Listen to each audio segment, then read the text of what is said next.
선생님들 감정을 잘 조절하기 위해서는 어떻게 해야 될까요? 정말 중요한 질문이죠.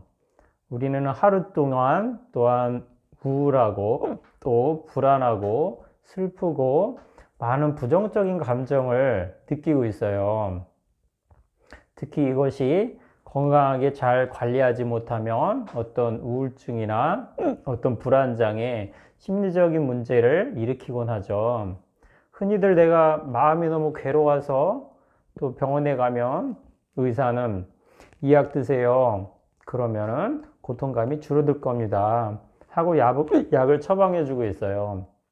또 어떤 상담사는 마음이 무척 화나고 괴로우시죠? 다 털어놓고 표현해 보세요. 그런 마음이 편안해질 겁니다. 제가 약간 딱꼭질이 조금 나네요. 이해 좀 해주세요. 자, 이렇게 약을 먹고 또 감정을 마음껏 표현해주고 그거 자체가 고통감은 좀 줄어들 수 있지만 이런 고통감 이면에 감정은 우리에게 굉장히 중요한 메시지를 주고 있거든요. 가만히 우리가 불편하고 고통스럽지만 화라든가 어떤 슬픔, 불안 등은 우리에게 굉장히 이로운 역할을 하고 인간이 오랜 시간 동안 진화해 오면서 우리의 생존을 위해서 없어서는 안 되는 굉장히 중요한 역할을 하고 있어요. 가령 느닷없이 내 앞에 무서운 차가 정면으로 질주하면 굉장히 그 공포감이 느끼는 게 정상적인 감정이고 순간적으로 생각할 것도 없이 나도 도피할 수 있게 만들어주는 게 우리의 공포나 불안이죠. 또 슬픔이나 감정은 내가 내 사랑하는 사람을 갑작스러운 사고를 잃었을 때 내가 죽은 그 고인을 돌려보내고 슬퍼하고 애도할 수 있게 도와주고 또 그럼으로써 내가 나 자신을 위로하고 나의 울음을 가까이서 본 친구들이 나를 또한 지지해주고 공감해주는 역할을 하게 만들고 있어요. 모든 감정은 이렇게 중요한 역할을 담당하고 있어요. 여기서 우리가 중요한 거는 감정이 주는 고통스러운 느낌, 또는 고통스러운 그런 것들을 피하려고 하는 목적에 의해서 감정을 바라본다면 이런 감정이 주는 유용한 기능들을 우리가 살릴 수 없다는 거죠. 그렇기 때문에 우리는 감정을 대할 때 감정을 제거하려고 하는 목적, 감정을 없애려고 하는 그런 목적으로 접근하기보다는 내가 지금 화가 났는데 이 화는 나에게 어떤 정보를 주고 있는가. 이렇게 그 감정에 대해서 조금 이해하실 필요가 있어요.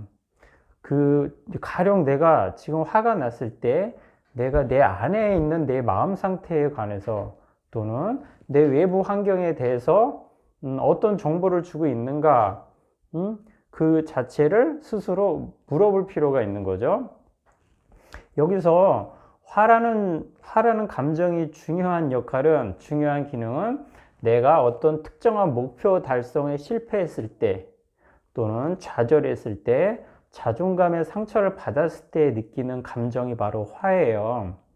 그래서 화의 목적은 비록 내가 굉장히 긴장돼 있고 그리고 화라는 감정이 굉장히 긴장돼 있고 몸을 굉장히 각성시키죠. 에너지가 온몸의 팔다리에 이제 전달이 되기 때문에 막 도망을 가거나 아니면 에너지를 동원하기 위해서 그 방해물, 내가 목표라는 방해물을 제거시키기 위한 목적이 있기 때문에 이런 화가 주는 그 신체적인 각성이 굉장히 많이 나타나요. 자, 이런 본래적인 화가 주는 기능을 우리가 알 필요가 있어요.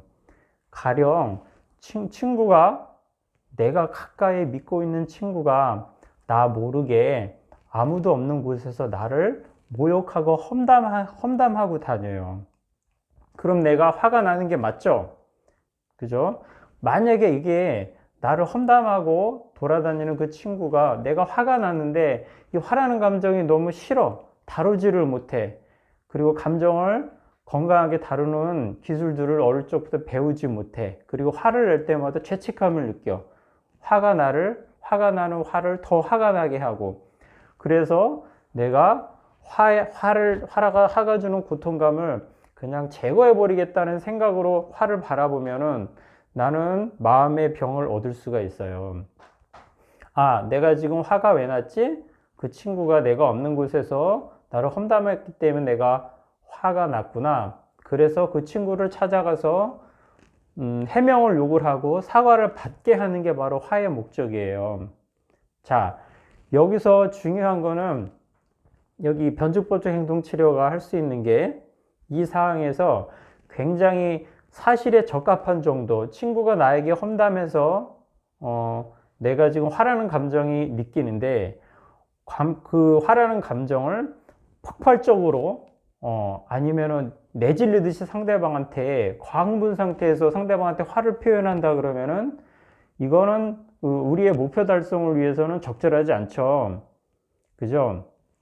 그렇기 때문에 이렇게 감정이 급작스럽게 흥분되어 있는 상태에서는 감정적인 강도를 다운시켜 주는 거, 이런 역할을 할 수 있는 게 바로 변주법적 치료의 기술인 것 같아요. 예를 들어서 화가 났을 때 부정적인 생각들, 상대방에 대해서 더 파국적이고 상대방에 대해서 더 비판적인 생각들이 올라오거나 아니면은 몸이 굉장히 뜨거워지거나 몸이 긴장되었을 때 이런 정반대 행동하기 위한 기술을 통해서 생각에 사로잡히지 않고 그 생각들을 관찰하는 것, 그리고 길게 호흡하기를 통해서 몸의 긴장들을 풀어내는 것, 이런 정반대 행동하기를 통해서 끌어오르는 화의 감정을 조금 낮춰줄 필요가 있죠. 자, 그렇다고 화의 감정을 없애서는 안 되죠. 왜냐하면은 화는 나름대로 유용한 목적이 있고 내 친구에게 분명히 내가 사과를 받고 그리고 해명을 얻어야 되니까. 자, 반대로 놓고 봐요. 또 누구는 이런 친구가 나에게 험담하고 이런 상황에 지나치게 무덤덤하게 반응하는 사람들이 있을 수가 있어요. 오히려 내가 화가 주는 불편함을 피하고 싶어서. 이것 또한 바람직하지 않죠. 화가 너무 올라온 것도 문제지만 사실에 맞지 않게 지나치게 화를 느끼지 않는 것도 문제 해결에 바람직하지는 않아요. 자, 이런 분들을 대상으로는 오히려 화가 너무 없는 분들을 통해서 화를 올려주는 역할, 화를 좀 끌어올려주는 그런 개입이 필요해요. 이런 상대방한테 너가 화가 난 상황을 적절하게 표현하지 않았을 때 너가 어떤 식의 자존감의 상처가 오는지, 어떤 부정적인 결과가 올 수 있는지, 그리고 너가 그런 감정을 회피했을 때 어떤 마음의 불안정한 정체감이 형성될 수 있는지, 이런 것을 설명해주고 신체 감각을 더 집중시켜 가지고 더 끌어올리게 하는 개입이 필요하겠죠. 자, 제가 선생님 한번 제가 지금 설명드리고 간단하게 말씀드릴게요.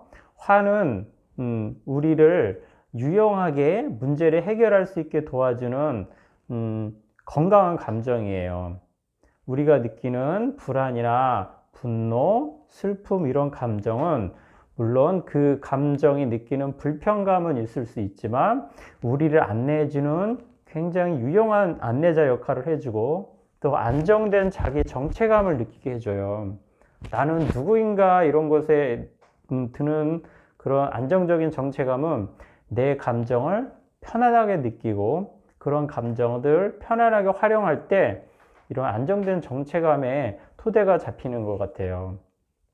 그리고 많은 연구 결과를 토대로 했을 때도 내가 일단 어떤 부정적인 감정이 들었을 때 이런 감정들에 대해서 아, 내가 지금 화가 났구나, 내가 지금 불안하구나, 내가 슬퍼하구나, 이렇게 감정에 대한 이름을 붙여주고 또 감정이 나에게 주는 메시지는 무엇인가, 이런 것들, 감정의 기능을 이해하고 이 감정의 강도가 적절한가, 그리고 나한테 벌어지고 있는 사실들을 있는 그대로 기술해주고 거기에 따라서 감정의 강도를 조절해주고 또 이런 감정을 상대방한테 표현함으로써 어떤 감정을 건강하게 조절할 수 있는 과정이 정리가 되는 것 같아요.